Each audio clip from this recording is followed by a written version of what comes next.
Bismillahirrahmanirrahim. Again, welcome to all of you on the behalf of Kids Foundation School. I'm your science teacher. I'm Mario Bloch, and as we have started our second term, that will start from the chapter number 1. And today is our second lecture, and the topic is disorder of digestive system. Kindly put date and day on the top of the page.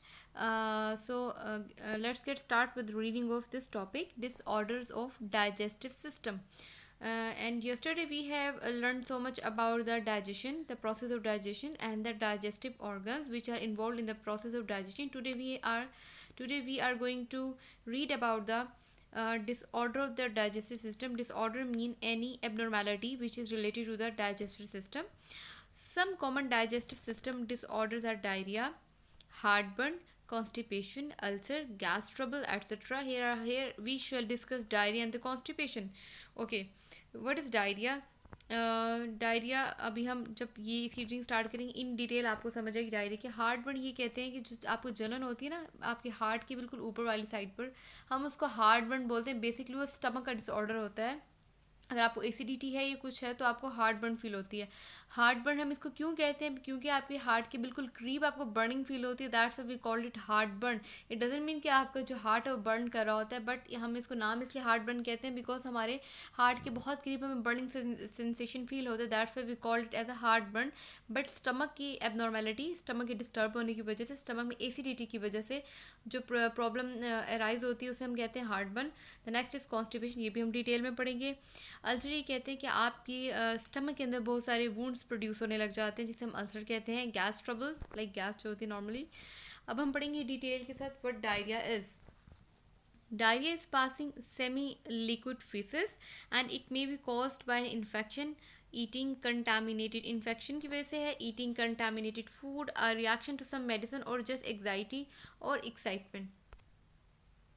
तो diarrhoea basically क्या है लेकिन आप जब आपको diarrhoea का issue नहीं होता एंड यू आर हेल्दी तो जो आपका फीसिस है वो किस फॉर्म में पास आउट होता है सॉलिड फॉर्म में पास आउट होता है लेकिन if a person has facing the issue of diarrhoea in that case तो उस केस के अंदर जो फीसिस है वो आपका जो आपका सॉलिड वेस्ट है वो किस फॉर्म में आप एक्सक्रीट होगा आपकी बॉडी से पास आउट होगा सेमी लिक्विड फॉर्म में ठीक है जब फीसिस आपका सेमी लिक्विड फॉर्म में पास आउट हो तो इसका मतलब है you are suffering from the diarrhoea तो डायरिया की बहुत सारी जो है रीजंस हो सकती हैं क्या फर्स्ट रीज़न क्या है कोई इन्फेक्शन हो सकता है आपको बैक्टीरियल इन्फेक्शन हो चुका फूड की तो आपने कोई फूड ऐसी खाओ जिसमें बैक्टीरिया हो आपको बैक्टीरियल इन्फेक्शन हो गया या कोई फूड आपने ऐसी ली जिसमें वायरस हो आपको वायरल इन्फेक्शन की वजह से डायरिया हो गया हो आपने ईटिंग कंटामिनेटेड फूड हो सकता है आपने ऐसी फूड खाई जो साफ़ ना हो कंटामिनेट का मतलब गंदी जो साफ़ फूड ना हो जिसके अंदर कंटामिनेशन हो और reaction to the some medicine हो सकता है आप कुछ मेडिकेशन ऐसी ले रहे हो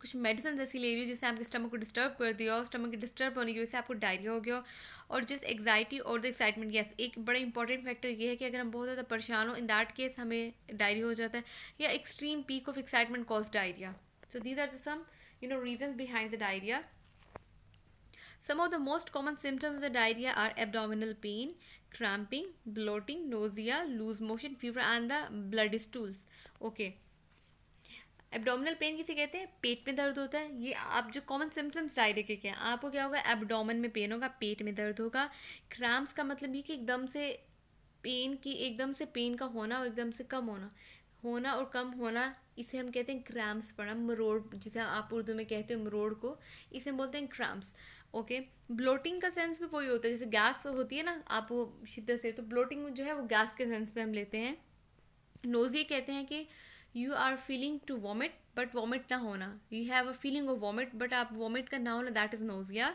लूज मोशन वही बात है आप जो semi solid semi liquid form में फिशेस को पास आउट कर रहे हो तो वो लूज मोशन की ही फॉर्म होती है बॉडी आपको फीवर होना और ब्लड स्टूल का मतलब ये होता है कि जो आप semi liquid faeces pass out करो उसमें ब्लड आना okay now move to the next paragraph diarrhoea can be fatal in case of severe dehydration अच्छा फैटल का मतलब ये है कि मौत वाक़ई हो सकती है मोहलिक हो सकता है डायरिया किस केस के अंदर डेथ कॉज कर सकते हैं इन अ केस अगर आपकी बॉडी में सवेयर डिहाइड्रेशन मतलब सवेयर पानी की कमी डिहाइड्रेशन का मतलब है रिमूवल ऑफ वाटर अगर आप डी का मतलब removal hydration mean water removal of water या फिर आप इस तरह से लेते हो अगर आपकी बॉडी के अंदर बार बार फीसिस करने की वजह, सेमी लिक्विड फीसिस की वजह से आपका वाटर क्यों आपकी बॉडी से डिस्चार्ज हो रहा है, आप इस डायरिया में क्या होता है आपकी बॉडी से वाटर जो है वो भी निकल रहा होता है, तो इस वजह से बहुत डिहाइड्रेशन हो जाती है। अगर किसी भी इंसान के अंदर, किसी भी शख्स के अंदर बहुत एक्सट्रीम पर जाके बॉडी से पानी निकल जाए, डिहाइड्रेशन हो जाए, तो उस केस में डेथ हो सकती है, अदरवाइज ये वैसे क्यूरेबल होता है।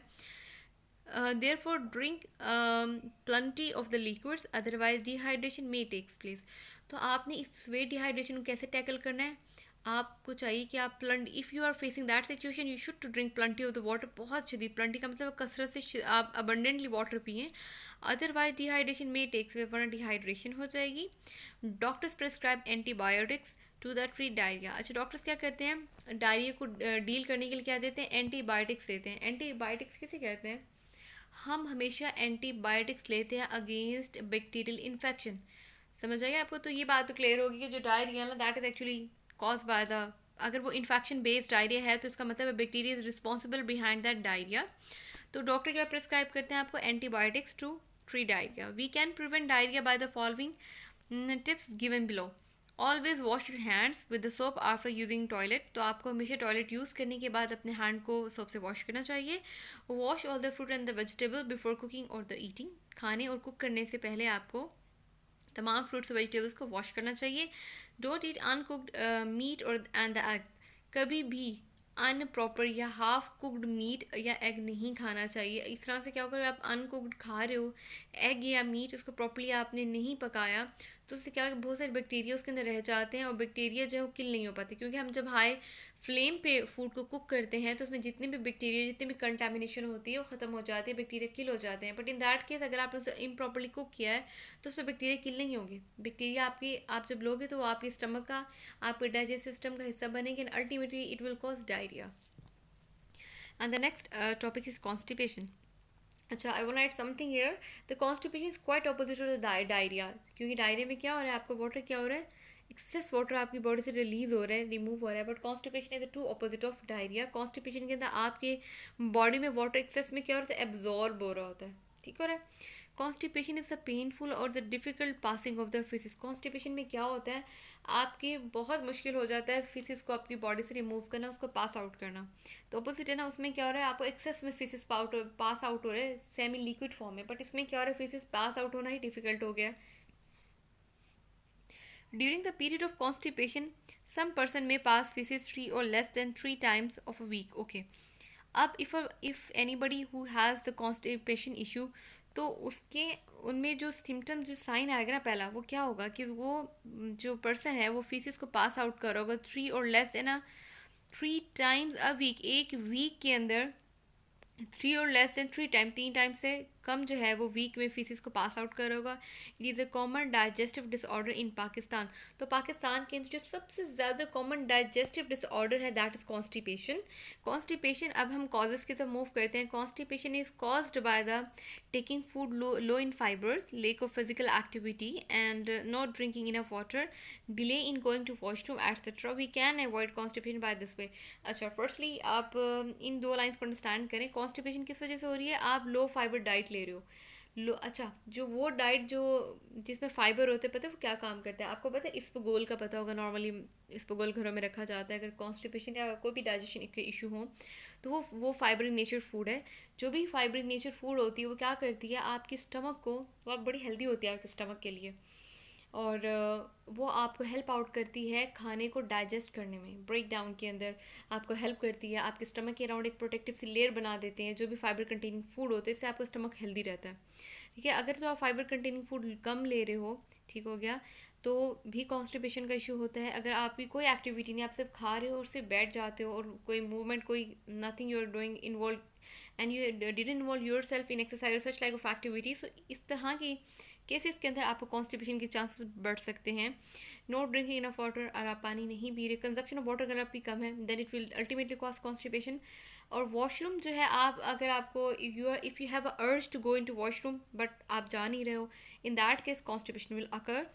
और हम अवॉइड कैसे कर सकते हैं, there are several ways to avoid it. Adopting a proper lifestyle, आप प्रॉपर लाइफ स्टाइल लें, लाइक किस तरीके से आप प्लेंटी ऑफ वाटर पिए।